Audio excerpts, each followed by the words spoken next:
जय जिनेन्द्र। नमः श्री वर्धमानाय निर्धूतकलिलात्मने सालोकानां त्रिलोकानां यद्विद्यादर्पणाय ते। पंच परमेष्ठी भगवान की जय। आज 8वां अंतिम अंग की चर्चा अब इस श्लोक में की जाएगी। नाम है प्रभावना अंग। अज्ञानतिमिरव्याप्ति मपाकृत्य यथा यथम् जिन शासन माहात्म्यो प्रकाशः स्यात् प्रभावना। बोलिए। अज्ञानतिमिरव्याप्ति मपाकृत्य यथा यथम् जिन शासन माहात्म्यो प्रकाश स्यात् प्रभावना। अज्ञान रूपी तिमिर माने अंधकार के, व्याप्ति माने विस्तार को। सारी दुनिया में अज्ञान का अंधकार फैला हुआ है। सही ज्ञान जैन धर्म के अनुसार और कहीं मिलता नहीं। जैनी है कितने? 1% भी नहीं। चारों ओर अज्ञान का अंधकार है। अज्ञान का अंधकार कैसे दूर हो? निरंतर इसका चिंतन करना। पहले तो ये होना चाहिए कि जो साधर्मी है वो धर्म से विचलित ना हो, और फिर होना चाहिए अन्य में इस धर्म के महात्म कैसे मालूम पड़े। लोग कहें वास्तव में धर्म है तो जैन धर्म ही है। ऐसा क्या लिखा? अज्ञान रूपी अंधकार के विस्तार को अपाकृत्य, ये माँ इधर आ जाएगा, व्याप्तिम, विस्तार को अपाकृत्य दूर करके, यथायथम अपनी शक्ति के अनुसार, जिन शासन भगवत जिनेन्द्र तीर्थंकरों के द्वारा, जिनेन्द्र भगवान के द्वारा बताए गए जो धर्म जो है उसका नाम है जिन शासन। उसकी महात्म्य मानी महिमा को प्रकाशित करना ये प्रभावना अंग है। ऐसे कार्य करना चारों ओर ये हो जाए वास्तव में दया है, अहिंसा है, धर्म है, स्नेह है, तो देखो जैन धर्मियों में है। ऐसा डंका बजने लगे, इसका नाम है प्रभावना। पंडित जी, अन्य धर्म वालों में अपने धर्म की प्रभावना कैसे करें? भैया अन्य मत की बात तो बाद में है। पहले जो अपने साधर्मी हैं इनमें तो जैन धर्म की प्रभावना हो जाए। आज जितने अपने जैनी भाई हैं इनमें कितने हैं जो जैन धर्म को मानते और जानते हैं। यही नहीं समझता कोई कि रात्रि भोजन क्यों ना करूं, प्याज लहसुन क्यों नहीं खाऊं, कोई नहीं समझता। सबसे पहली प्रभावना तो साधर्मियों में होनी चाहिए, अर्थात उनको मालूम पड़े जैन धर्म क्या है, इसके क्या नियम हैं, इसकी उच्चता श्रेष्ठता क्या है, इसमें जो देवशास्त्र गुरु बताए हैं वो उच्च क्यों हैं, इसके पालन से क्या लाभ होगा, ताकि जो सारे नाम के जैनी हैं वो काम के जैनी बन जाएं। पहली प्रभावना तो ये होनी चाहिए। इसके लिए क्या करें? इसके लिए ये करें, स्थान स्थान पर रात्रि पाठशालाएँ खुलवाएँ, और पाठशाला खुलवाने के बाद उनमें योग्य विद्वान लाके पूरे नगरी को, पूरी समाज को जैन धर्म में एक तरह से दीक्षित किया जाए। पहली प्रभावना ये। स्थान स्थान पर शिक्षण शिविर लगाए जाएं। चातुर्मास के दौरान धर्म की ऐसी अच्छी प्रभावना की जाए जो लोग देखते रहें। अब आया प्रश्न, अन्य मत वालों में कैसे प्रभावना करें? अन्य मत वालों को ये बताओ हमारे जैन धर्म के सिद्धांत कैसे हैं। अन्य धर्म वाले जब आपके सिद्धांतों को पढ़ेंगे, समझेंगे, देखेंगे, आपका खाना पीना और क्रियाकलाप देखेंगे, उनके मुख से खुद निकलेगा वाह वाह क्या कहना। लेकिन जैसा हम उनको बताएं वैसा हमारा आचरण भी तो होना चाहिए, तब प्रभावना होगी, नहीं तो नहीं। पूज्य आचार्य एक बात हमेशा कहते हैं प्रभावना के बारे में, प्रभावना चाहे मत करो लेकिन ऐसे कार्य मत करो जो अप्रभावना ना हो। अप्रभावना नहीं होगी तो प्रभावना हो ही जाएगी। अगर आपके अपनी समाज के द्वारा कोई कार्य ऐसा नहीं किया जाता है जिसे कोई पॉइंट आउट कर सके, इसका मतलब इस धर्म में कोई गंदगी है ही नहीं। यही धर्म की प्रभावना है। पंडित जी, हमें प्रभावना के लिए किन कार्यों से बचना चाहिए? हमें ऐसे कार्य नहीं करने चाहिए जिससे धर्म को बदनामी मिले। मान लो कोई मिलावट का मामला पकड़ा गया, घी हमारे यहाँ टेस्ट हुआ और उसमें चर्बी निकली, तो लोग क्या कहेंगे? देखा जैनी लोग चर्बी बेचते हैं, कितनी बदनामी होगी धर्म की। हम कोई ऐसा कार्य न करें जो धर्म की बदनामी हो। दूसरी बात, हमारा आचरण भी बिल्कुल ठीक हो, तब तो जैन धर्म की प्रभावना होगी। मान लो किसी शहर में शराब की दुकान है, जैनी वहाँ ढूंढे नहीं मिलना चाहिए। ये जैनी हैं, नॉनवेज होटलों में खाना नहीं खाते, ऐसा हमारा आचरण बनना चाहिए। हमारी ब्याह शादियों में रात्रि भोजन नहीं होना चाहिए। ये है जैन धर्म की प्रभावना। अगर हम ये कार्य करेंगे तब प्रभावना होगी। सम्यक दृष्टि क्या करता है? सम्यक दृष्टि अज्ञान तिमिरव्याप्तिम अपाकृत्यो, अज्ञान अंधकार के विस्तार को जैसे बने वैसे दूर करके सच्चे धर्म का, भगवान महावीर स्वामी का ये कहना है, लोगों को बताता है और लोगों के दिल में जैन धर्म के लिए स्थान बनाता है। जो ऐसा करता है वह प्रभावना अंग का धारी सम्यक दृष्टि होता है। तावदंजन चौरोंगे तावदंजन चौरोंगे ततोऽनन्तमति स्मृताः ततोऽनन्तमति स्मृता उद्दायनस्तृतीयेऽपि उद्दायनस्तृतीयेऽपि तुरीये रेवती मता तुरीये मता ततो जिनेन्द्रभक्तोऽन्यो ततोऽनेन्द्रपुण्यो वैशेणस्ततः ततः परः विष्णुवर्णमा च विष्णुशब्दनामा लक्ष्यतां गतौ। सम्यक के अंग का वर्णन हुआ। अंग कौन प्रसिद्ध हुआ है?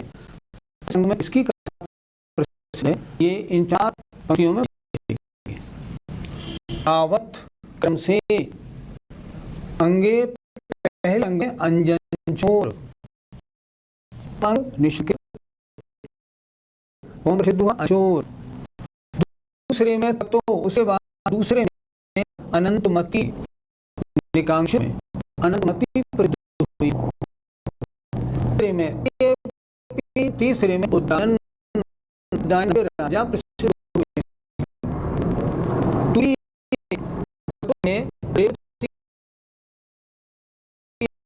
नहीं गई है, प्रसिद्ध है।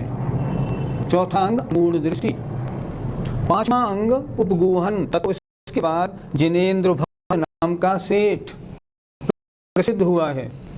अन्यो दूसरे में उसके बाद ततः उसके बाद शेन नाम के राजकुमार हैं। 6 अंग इष्ट में।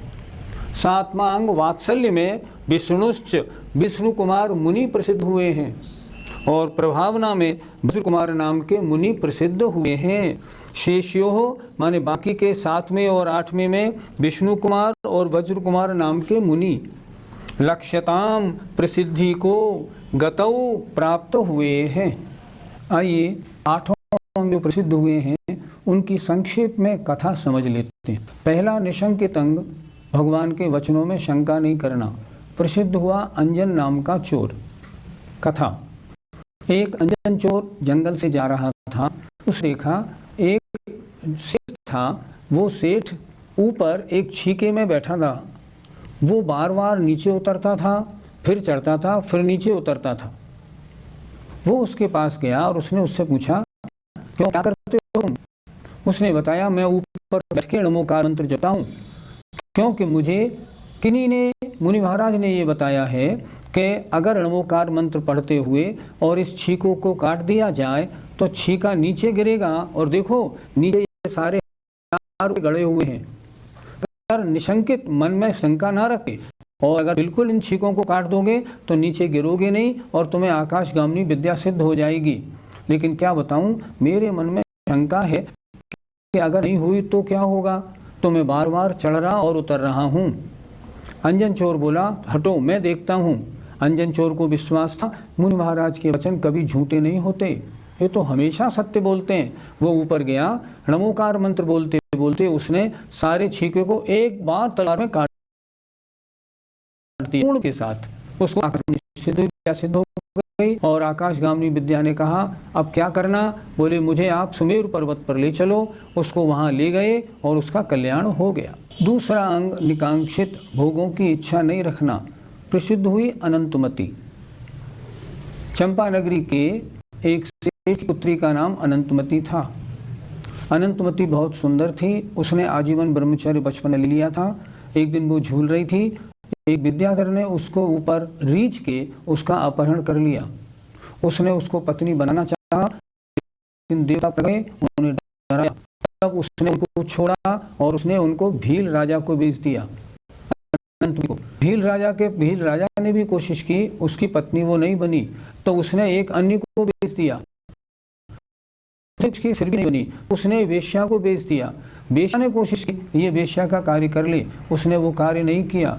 अंत में जब वो एक जगह बैठी रो रही थी, एक आरिका मिली और आरिका उनको अपने साथ ले गई। बाद में सेठ जी को मारा और वो उसके पास आए और उससे बोले, अब तुम हमारे साथ चलो, अब तुम हमारे साथ रहना। अनंतमती बोली, मैंने संसार को अच्छी तरह देख लिया, मेरी संसार में कोई रुचि नहीं है, मैं तो अब आरिका ही बनूंगी। और वो आरिका बन गई। पंचेंद्रियों के विषयों में किसी विषय की इच्छा न करना निकांक्षित नाम का अंग है। निर्विचिकित्सा अंग, मुनियों का शरीर कितना ही अग्रह हो, पर रत्न से अतः पूजनीय है। निर्विचिकित्सा अंग। एक राजा उद्दायन सम्यक दृष्टि थे, स्वर्ग में उनके सत्व की प्रशंसा हुई तो एक उनकी परीक्षा लेने आया। उसने मुनि का वेश रख लिया राजा उद्दायन ने और उनको दिया। पड़गाने के बाद जब आहार दिया, देव को परीक्षा लेनी थी, देव ने पूरी उल्टी कर दी और एक बार साफ करने के बाद फिर थोड़ा आहार दिया, फिर उल्टी कर दी। जब उल्टी कर दी तो राजा उद्दायन बहुत दुखी हुए, उन्होंने सफाई की, अपने कर्मों की निंदा करते करते वो सारा कार्य करने लगे। लेकिन मुनिराज के ऊपर उन्होंने जरा भी गलत नहीं सोचा। मुनि महाराज की तो प्रशंसा में रत्न से पवित्र मुनि महाराज यही चिंतन किया। अंत देव हो गया और उसने राजा उद्दायन की बहुत प्रशंसा की। उद्दायन, स्वर्गों में तुम्हारी प्रशंसा है और तुम वास्तव में स्वदेशी हो। चौथा, अमूल्य, सच्चे को सच्चा और झूठे को झूठा मानना। एक क्षुल्लक एक रेवती नाम की रानी सम्यक दृष्टि पक्की है, उन्होंने कहा परीक्षा लेंगे। वो उसकी नगरी में आए और उन्होंने अन्य अन्य देवताओं के रूप बनाए। रेवती रानी का पति बोला, फला फला देवता आए हैं, दर्शन तो कर लो। रेवती ने स्पष्ट कह दिया, ये सच्चे देव नहीं, सच्चे देव तो वीतराग सर्वज्ञ हितोपदेशी होते हैं, ये है ही नहीं। अंत में एक क्षुल्लक जी ने, जिनने वो रूप बनाया था, उन क्षुल्लक जी ने साक्षात तीर्थंकर का समवशरण ही बना डाला। जब समवशरण में वो भगवान बन के बीच में बैठे, तब राजा, हमारे भगवान आए हैं, तुम्हारे तीर्थंकर है, अब तो वंदना को जाओ। रेवती ने स्पष्ट कह दिया, ये तो कोई भला दिलाने वाला है। 24 तीर्थंकर थे, वो हो चुके, 25वां कौन? मैं वंदना को नहीं जाऊंगी। वो अपने धर्म में, सिद्धांतों में मजबूत बनी रही, सच्चे को सच्चा, झूठे को झूठा समझा, इसलिए रेवती अंग में प्रसिद्ध हुई। उपगुहन अंग अर्थात अपने किसी साधर्मी में अगर कोई अज्ञानता, कोई दोष लग गया, उसको एक सेठ थे, उनमें भगवान के मुंह पर जो चित्र लगा था, में एक मणि लगी थी। वहां चोरों ने एक मीटिंग की, इस मणि को चुराना है, अनमोल मणि है। एक चोर बोला, इसको चुराना कैसा हो सकता है? अगर मैं क्षुल्लक का रूप धारण करूं तब उसको चुरा सकता हूं, नहीं तो वहां कोई जाने ही नहीं देगा। उसने क्षुल्लक का रूप धारण किया। सेठ जी जब वो उस नगरी में गया, सेठ जी बोले, क्षुल्लक जी हमारे मंदिर में पधारिए। वो चाहता ही था, उस मंदिर में आया, ऊपर से बिल्कुल अच्छी चर्या करने लगा। सब लोग कहने लगे, क्षुल्लक जी तो बहुत अच्छे हैं। एक दिन सेठ जी बाहर गए हुए थे अचानक, तो उसने सोचा मौका अच्छा है, उस मणि को डाल के वो भागने लगा। मणि में प्रकाश बहुत था, चौकीदार उसके पीछे भागने लगे और भाग के उसको पकड़ लिया और जहाँ सेठ जी गए थे वहाँ ले गए। सेठ जी, ये क्षुल्लक जी आपके रत्न को लेके भाग रहे थे।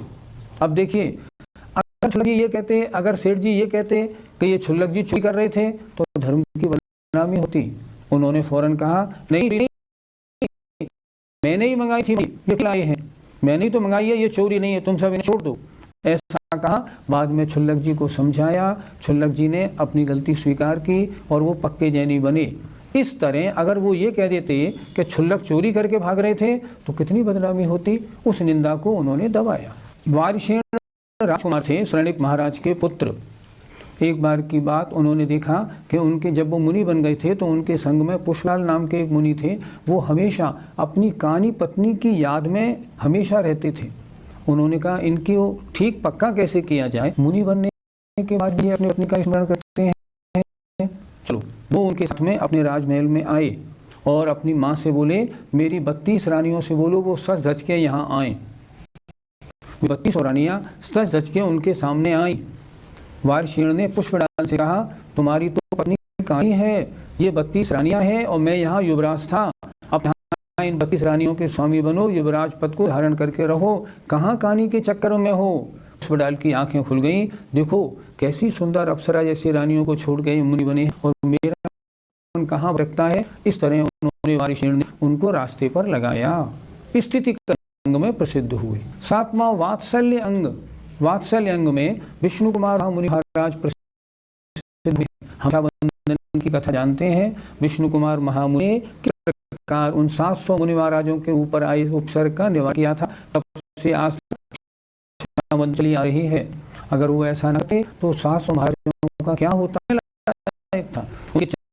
वात्सल्य उमड़ा तो उन्होंने अपनी क्रिया विधि के द्वारा बना के 3 डग में सारी पृथ्वी नाप के और उनका उपसर्ग दूर किया और इस तरह वात्सल्य अंग में वे प्रसिद्ध हुए। मथुरा के राजा की 2 पत्नियां थीं, एक जैन और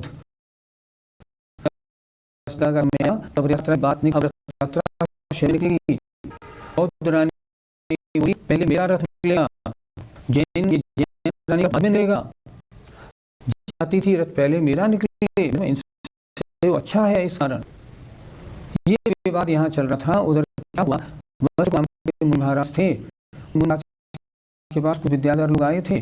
मुनि महाराज ने उन विद्याधरों से कहा, जाओ मथुरा नगरी की दोनों रानियों में इस प्रकार का विवाद है, इसलिए तुम जाके उस बात को ठीक करो।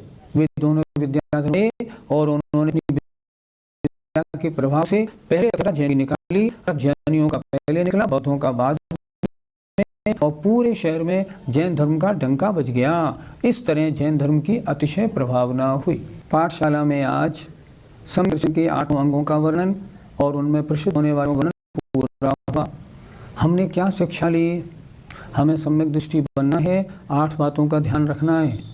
निशंकित अंग, भगवान के वचनों में शंका नहीं करना, किसी अन्य मत वाले की बात मत सुनना। दूसरी, निकांक्षित अंग, सांसारिक भोगों की वांछा नहीं करनी। तीसरी, मुनियों का शरीर गंदा हो, रत्नत्र से पवित्र है, अतः उसमें पूर्ण भक्ति भाव रखना है, गंदी वस्तु के साथ कोई घृणा का भाव नहीं रखना।